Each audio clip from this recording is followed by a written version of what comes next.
वक्त कम और मुकाबला सख्त। टंडोला यार में ईद उल अजहा पर खूबसूरत नजर आने के लिए नौजवानों ने हेयर सैलून्स का रुख कर लिया है। कोई फेशियल करवा रहा है तो कोई हेयर कटिंग। मजीद जान लेते न्यूज़ वन के नुमाइंदे तारिक हमीद अब्बासी से। तारिक अब्बासी, बताइए।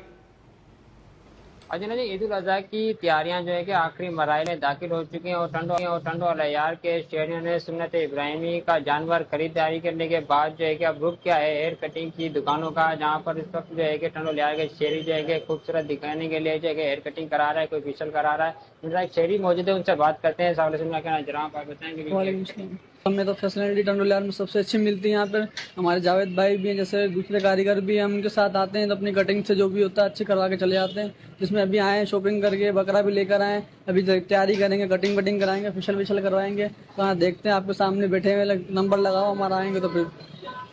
अजी, आपने शेरों की बात की, शेरों का यही कहना था कि ईद उल कुर्बान का जानवर तो खरीद लिया, उसके बाद जो है कि हम हेयर कटिंग कराने के लिए हेयर कटिंग की दुकानों के ऊपर आए हुए हैं, जहाँ पर जो है कि बड़ी तादाद जो है कि यहाँ पे रश भी दिखाई देती है कि दूसरी तरफ जो है कि इनके कारोबार में भी एक तेजी आती है। तो कोई फेशियल करा रहा है तो कोई हेयर कटिंग करा के अपने आप को तैयार करते हुए दिखाई देता है। इनका यही कहना था कि अब तो लड़कियां समझती हैं, तो वहीं पर जो है कि लड़के भी जो है कि किसी से कम नहीं है। उन्होंने जो है कि अपनी तैयारियां जो है आखिरी मराज में नौजवान भी सजने संवरने में मसरूफ हैं। बहुत शुक्रिया तारिक हमीद अब्बासी, आपने आगाह किया।